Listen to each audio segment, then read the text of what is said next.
हम देखते हैं कि जितने भी आईआईटियंस हैं वही टॉपर होते हैं हर बार। इसका कारण क्या है? इसका कारण ये है कि उनकी अप्रोच बहुत ही साइंटिफिक है।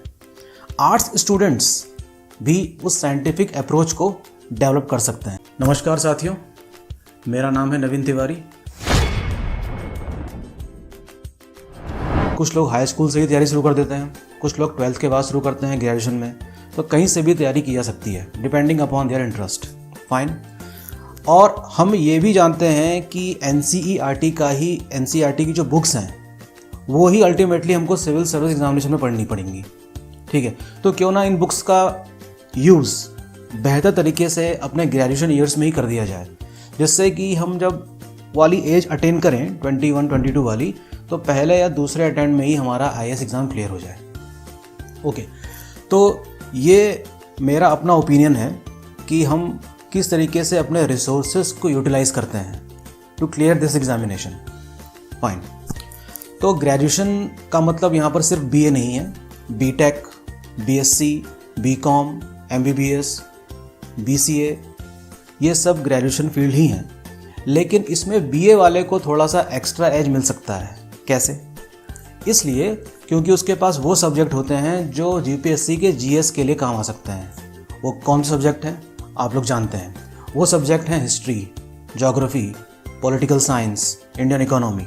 ये वे सब्जेक्ट हैं जो आप जिसके बगैर आईएएस एग्ज़ाम आप निकालना भूल जाइए। ठीक है, तो यहाँ पर मेरा ओपिनियन है कि बीए वाले जो स्टूडेंट्स हैं उनके पास एक एक्स्ट्रा एज है, लेकिन क्या वो इस एक्स्ट्रा एज का इस्तेमाल कर रहे हैं?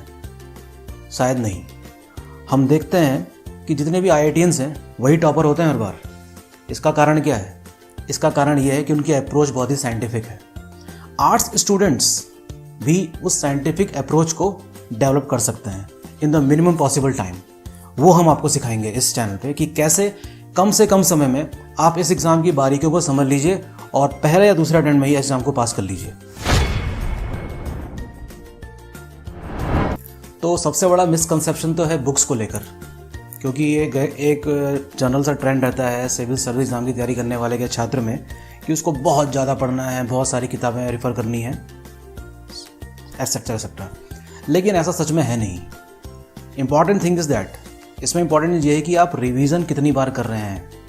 तो रिवीजन किस बुक से कितनी बार किया गया है ये तय करेगा आपकी सफलता।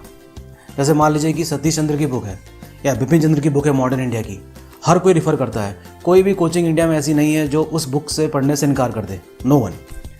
तो उस बुक को आप बेस बुक मान लीजिए और उसका जितनी बार रिवीजन हो सकता है उतनी बार करिए। मैंने भी कई बार उस किताब को पढ़ा है, लेकिन मैं जानता हूँ कि मैं अगर 20 बार उसको पढ़ चुका हूँ और 21वीं बार पढ़ने जा रहा हूँ तो क्या उसमें कोई नई चीज़ नहीं मिलेगी? ऐसा नहीं हो सकता। 21वीं बार भी उसमें कुछ ना कुछ नया होगा, 22वीं बार भी, 23वीं बार भी। And that UPSC want. UPSC को डिकोड करने के लिए सबसे अच्छा तरीका यही है कि आपने कितना उसको बार रिवाइज किया है।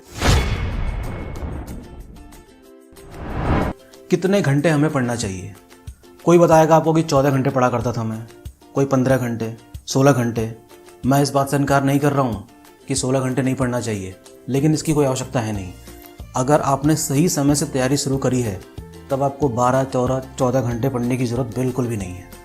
आप 3-4-5 घंटे भी अगर आप रेगुलर पढ़ते हैं रोज़ अपने इस 3 साल की ग्रेजुएशन में, तो मैं समझ रहा हूँ कि आपको बहुत आसानी से इस एग्ज़ाम को पास करने में मदद मिलेगी। सिर्फ 4 या 5 घंटे, लेकिन वो 4-5 घंटे होने चाहिए। किसी भी कोचिंग के सहारे बैठने की ज़रूरत नहीं है। कुछ चीज़ें आपको खुद ही खोजनी है, खुद ही रीडिस्कवर करनी है चीज़ों को। अगर आप किसी बॉटल में पानी पी रहे हैं तो उसके रैपर को पढ़ना सीख जाइए कि उसके रैपर में लिखा क्या है। किस हाईवे में आप जा रहे हैं उसको पता होना चाहिए कि आप किस हाईवे में यात्रा कर रहे हैं। ओके, पेप्सी की बॉटल के रैपर में जो लिखा है, जो उसमें केमिकल्स पड़े हैं, उसका जो प्लांट है वो कहाँ है? अटलांटा में है मान लीजिए। तो अटलांटा कहाँ है, किस देश का है, यही पता होना चाहिए। तो ये चलते फिरते भी सारी चीज़ें तैयार हो सकती हैं। जीएस का मतलब ये होता है, हर चीज़ किताब में ही नहीं मिलेगी। यूपीएससी इंटरव्यू के दौरान ये भी देखता है कि क्या बच्चे में ऑब्जर्व करने की क्षमता है या नहीं है। तो this exam is also about word observation. Discovery channel देखिए, साइंस एंड टेक वाले प्रोग्राम देखिए, स्पेस में जो इतना सारा कचरा इकट्ठा हो गया है, उसको लेकर मैं आज अभी आज के न्यूज़पेपर में आया भी है कि उसको कैसे मैनेज किया जाए। जो स्पेस में हमारा जो कितना सारा कचरा है, जिसको हम कहते हैं स्पेस डेब्रीज, तो उसके लिए स्पेस टैक्स लगाने की बात हो रही है। तो ये आज की खबर है, पिछले 10 घंटे में ये सब चीज़ें आई हैं, तो ये इंपॉर्टेंट है। What is relevant? रेलेवेंट क्या चीज़ है, यूपीएससी इसके लिए भी तलाशता है कि क्या वाकई छात्र में ये क्षमता है कि कौन सी चीज़ इतनी प्रासंगिक है, क्या उसको पहचान पाने की क्षमता है कि नहीं है। जैसे फॉर एग्जांपल मैं बात करता हूँ 2005 की। 2005 में उस समय की जो गवर्नमेंट थी, यूपीए गवर्नमेंट, उसने नरेगा की स्थापना करी। नरेगा बाद में मनरेगा बन गया 2008-9 में। और क्या नरेगा या मनरेगा जिसको हम अभी कहते हैं, क्या वो रेलेवेंट नहीं है? Yes, it is relevant. तो आप ये नहीं कह सकते कि सर ये तो 2005 का करंट इवेंट था, ये आज क्यों पूछा जा रहा है। No, you never ask this, because ये एक ऐसी संस्था है जो अब इस्टेब्लिश हो चुकी है। ये एक कानून है, दिस इज व्हाट एक्ट, और इसी के अनुसार लोगों को क्या मिल रहा है? रोजगार। ठीक है, इट इज़ वेरी इंपॉर्टेंट कि नरेगा जिसको पहले कहा जाता था, मनरेगा के अनुसार अब लोगों को किस प्रकार से क्या मिल रही है? जॉब मिल रही है। फाइन। और ये बात समझ लीजिए आप कि रेलेवेंसी को चेक करना ये एकदम से नहीं आएगा, ये धीरे धीरे, slowly but surely you can develop this skill कि क्या रेलेवेंट है। मैं आपको एक छोटा सा एग्जांपल और दे देता हूँ। हाल ही में ग्लोबल वार्मिंग की वजह से कई सारे कंसर्न हैं, ठीक है, और हमें अपनी अर्थ को बचाना भी है। तो हर राष्ट्र की अपनी भूमिका है। Every nation have to play a very important role. तो क्या इंडिया कोई रोल प्ले कर रहा है? Yes, India is playing a very important role to save our अर्थ।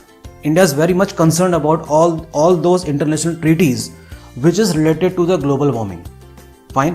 मैं एक छोटा सा एग्जांपल देता हूँ।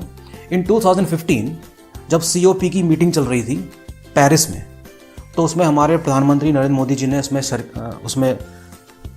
हिस्सा लिया था और उसी मंच से एक नए संगठन की स्थापना करी थी जिसका नाम था ISA, that is international solar alliance.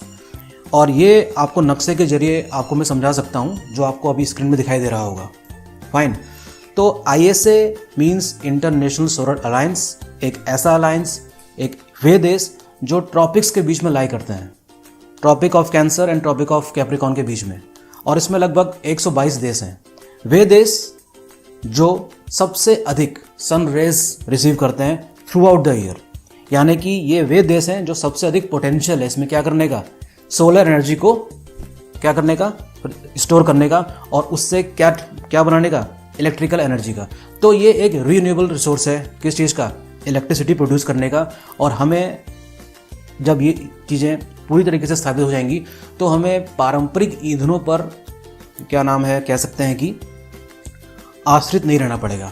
तो पारंपरिक स्रोत क्या हैं, यानी जो ट्रेडिशनल है, जैसे कि फॉसिल फ्यूल है, जैसे कि पेट्रोलियम है या कोल है, तो जो बहुत ज़्यादा एमिट करता है क्या, कार्बन, तो उससे बचा जा सकता है।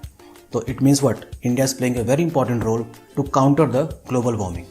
और ISA का जो मुख्यालय है वो इंडिया में ही है, गुड़गांव में। गुड़गांव में एक जगह जिसका नाम है ग्वाल पहाड़ी। तो ग्वाल पहाड़ी is a place which is known for the headquarter of the ISA। इसी प्रकार ऐसी कई सारी और भी इंटरनेशनल प्रोटोकॉल हैं जिसको इंडिया फॉलो करता है और एक जिम्मेदार देश की भूमिका भी निभाता है। ऐसे कई सारे वेटलैंड्स भी हैं इंडिया में। तो एनवायरनमेंट की स्टडीज़ को यूपीएससी ने बहुत तवज्जो दी है पिछले 4-5 सालों में। So that's all what I have to say, and please like our channel और हम इसको सब्सक्राइब भी करिए। ठीक है, थैंक यू सो मच।